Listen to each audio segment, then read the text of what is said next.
Bonjour, moi je m'appelle le docteur Jean-Claude Guichard, je travaille en unité sanitaire sur les établissements pénitentiaires de Sequedin et d'Annelin et je suis en responsabilité du CJ en milieu pénitentiaire. Alors un tout petit historique, donc la loi de 94 qui a créé les UXAF fait que c'est l'hôpital qui est en référence du soin en milieu pénitentiaire. Le Luxa avait un rôle de CDAG et du coup on a aussi travaillé nous sur Sequedin et enfin sur Annelin on a travaillé sur on a fait un travail sur le dépistage des chlamydia et gonocoques sur plusieurs années qui a donné lieu à une thèse d'ailleurs. Et depuis il y a eu fusion des CDAG et des sidistes et du coup on s'est proposé à devenir CGID. Du coup on a pu être un CJ dans le milieu pénitentiaire. On est le premier CJ dans le milieu pénitentiaire de France. D'ailleurs, on est le seul. Donc, le CJ, son rôle principal, c'est effectivement de faire du dépistage. Donc, on fait du dépistage des infections sexuellement transmissibles, du VIH, des hépatites, de la syphilis. Du coup, on a rajouté, nous, chlamydia et gonocoque. Et on a mis en place une consultation qui est une consultation de remise de résultats, qui est une consultation point santé Cégide, qui a lieu à distance de l'arrivée, selon le temps où on peut les voir, ça peut être entre 8 et 15 jours, où on commence à leur remettre les résultats de tous les examens qui ont été faits chez nous, dont les résultats des IST et des hépatites. Cette consultation, ça permet de voir quand même beaucoup de monde. L'année dernière, on a eu à peu près 1500 personnes qui ont été convoquées sur les deux établissements. On a eu 75% d'accord de participation. Au niveau des résultats, on a à peu près 7% de chlamydia et on observe, nous, depuis 3 ans, une baisse des hépatites C actives. On était en 2018 à 1,9% d'hépatite C active, 1,3% en 2019 et 1,2% en 2020. Donc on voit que le traitement des hépatites C se développe bien et qu'on arrive petit à petit à rogner le nombre d'hépatites C actives. Du coup, là, c'est un moment opportun pour poser des questions sur la santé sexuelle et sur la prise de risque, donc sur la réduction des risques. Donc, on leur pose des questions sur les prises de risque par rapport au niveau sexuel, c'est l'utilisation de préservatifs. Du coup, on observe qu'on a à peu près 10% des personnes qui ont pris des risques sexuels dans les 6 semaines avant d'arriver en détention. Ce qui fait qu'à ces 10% de personnes, on va leur reproposer un nouveau dépistage à distance, de façon à être sûr qu'il n'y ait pas de contamination VIH et autres IST. On observe aussi dans cet interrogatoire, parce qu'on pose la question s'ils ont été clients de travailleurs ou travailleuses du sexe, on a à peu près 20% des détenus qui sont en multipartenariat, qui sont consommateurs de travail de sexe. Donc on pose des questions effectivement des risques par rapport au sang, par rapport aux hépatites. Donc on leur explique effectivement quels sont les moyens de prévention en individuel. On leur pose des questions sur le risque maintenant, depuis peu de temps, par rapport au protoxyde d'azote. On a à peu près 2/3 qui connaissent des consommateurs de protoxyde d'azote. 1/3 qui connaissent des consommateurs de protoxyde d'azote qui ont eu des effets secondaires, donc des pathologies suite au protoxyde d'azote, à la consommation. 1/3 qui sont eux-mêmes ou ont été consommateurs de protoxyde d'azote, mais on a à peu près moins de 10% qui sont consommateurs de protoxyde d'azote et qui ont eu des problèmes, des pathologies du fait du protoxyde d'azote, que ce soit des pathologies transitoires ou définitives. De là, je pose aussi des questions sur la santé sexuelle, savoir est-ce qu'ils ont eu des troubles sexuels, des troubles dans leur sexualité, des pathologies, des anomalies, des troubles d'érection. Donc ça permet d'orienter effectivement en cas de problématique. Je leur pose des questions s'ils ont été victimes de violences sexuelles. On a effectivement chez les hommes, que ce soit sur Sequedin ou Annelin, on a les mêmes chiffres, on a à peu près à 9% de réponses positives. Donc ça permet de les orienter pour les accompagner sur cette problématique-là. Sur les hommes, 9% de violences sexuelles avérées chez les hommes. Par contre, chez les femmes, on est à 36% de femmes à la maison d'arrêt des femmes, à Sequedin, qui se disent avoir été victimes de violences sexuelles. Du coup, nous, on rebondit sur la notion de la violence. Donc, il y a 25% des hommes qui déclarent avoir été victimes de violences, contre 63% des femmes qui se déclarent avoir été victimes de violences. Tout ça nous permet de les orienter vers des psychologues du dispositif de soins psychiatriques en prison. Donc beaucoup de personnes qui ont été victimes de violences sexuelles n'en ont jamais parlé, alors qu'on les connaît des fois depuis longtemps. Ce sont soit des consommateurs d'héroïne, de cocaïne, des gens qui sont en très grande souffrance.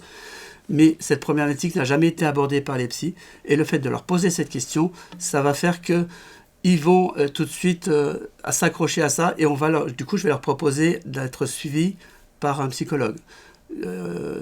Beaucoup acceptent. Certains refusent, certains disent je n'oserais pas faire la démarche, donc par contre je vous autorise à faire la démarche pour que le psychiatre soit au courant. Donc il y a différents moyens d'accrocher les wagons, mais on arrive vraiment à aborder cette problématique de violence sexuelle qui est en fait beaucoup plus importante qu'on ne croit. Du coup, je leur pose aussi des questions sur le traitement post-exposition que très peu de personnes connaissent en détention, et la PrEP que encore moins de personnes connaissent. Du coup, on se rend compte que la PrEP va intéresser 10% des personnes qui sont rebelles au préservatif, quelle que soit leur orientation sexuelle. Donc c'est vrai que la PrEP, c'est pas vraiment uniquement dédié aux homosexuels, aux HSH, mais c'est aussi un outil qui peut être important pour toutes les orientations sexuelles. Concernant les femmes, donc les femmes, elles ont un questionnaire qui est un petit peu plus dense parce qu'on parle de grossesse, d'avortement, toutes ces problématiques-là. La problématique de la MAF des femmes, c'est que ce sont des personnes qui sont en bien plus grande précarité que les hommes en détention. On a plus d'hépatite C, plus d'infections sexuellement transmissibles, plus de toxicomanie. Donc on a vraiment des femmes qui sont très très précaires. Et la consultation Point Santé Cégide, on se rend compte que ça va aussi aider à ce qu'elles aillent en consultation gynécologique. C'est-à-dire que 20% des femmes qui disaient qu'elles n'iraient pas voir la gynéco et qui n'en ont des fois jamais vu, se disent après la consultation Point Santé Cégide, effectivement, je suis d'accord pour voir la gynéco parce que ça peut m'apporter quelque chose. Toute cette consultation, ça permet donc de discuter, de discuter par rapport aux risques, aux problématiques de santé, et on se rend compte que tout au long de cette consultation, on parle de sexualité, on aborde différents sujets et les gens sont contents et jamais en colère. C'est très très très rare qu'on ait des refus de consultation. Quelques personnes, des fois, ont dit non, tout de suite je ne réponds pas aux questions, mais c'est vraiment exceptionnel. Donc on a vraiment une consultation Point Santé Cégide qui est très riche, qui permet d'aborder plein de sujets. Et on a d'autres consultations Cégide qui peuvent avoir lieu en détention, soit parce que ces personnes ont pris des risques, effectivement, donc on les revoit une deuxième fois pour leur donner les résultats, soit on va leur proposer, s'ils ont été intéressés par la PrEP par exemple, on peut leur proposer de travailler sur la sortie, sur la PrEP à la sortie, de façon à ce qu'ils aient un traitement préventif à la sortie. À la sortie ou en détention, puisqu'il faut savoir que parler de sexualité, c'est important d'en parler aussi en détention, parce qu'il y a des unités de vie familiale en prison.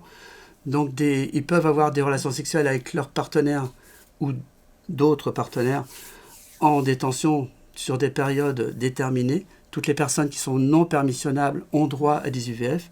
Donc on peut aussi imaginer faire de la PrEP en détention dans ce genre de cas particulier.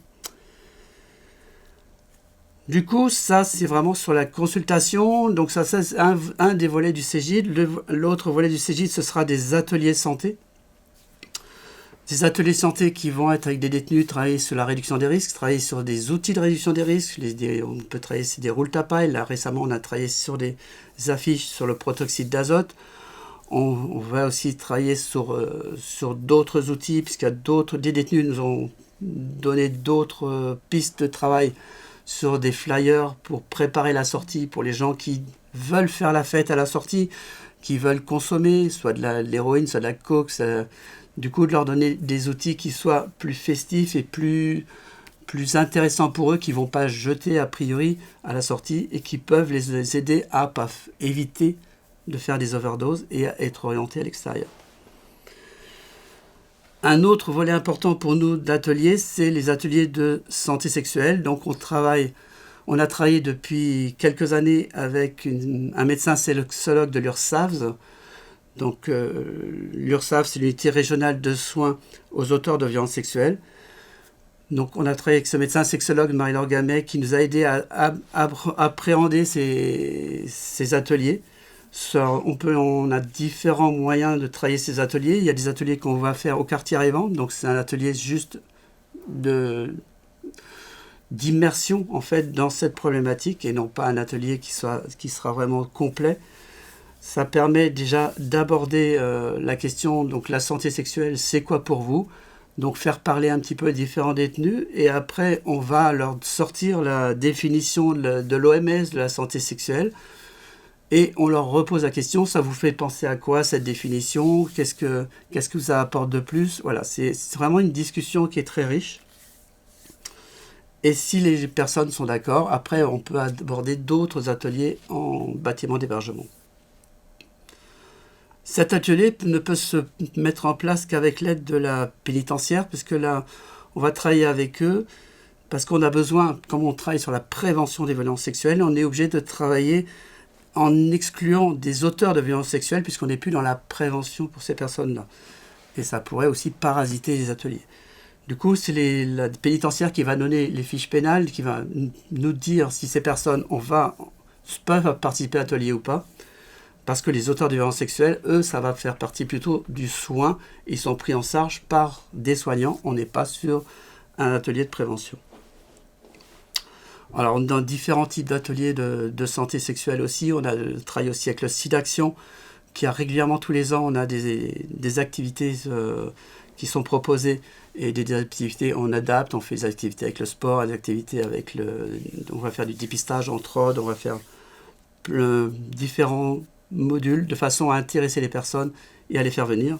Et du coup, on va aussi mettre bientôt en place une semaine de dépistage avec le Corévi sur sur Mois sans tabou. Donc ça va être pour le début juin. En gros, il faut savoir avec le Covid, on a un peu limité la casse en 2020. Parce qu'en 2019, on avait 674 détenus qui avaient participé à des ateliers sur les 2 établissements.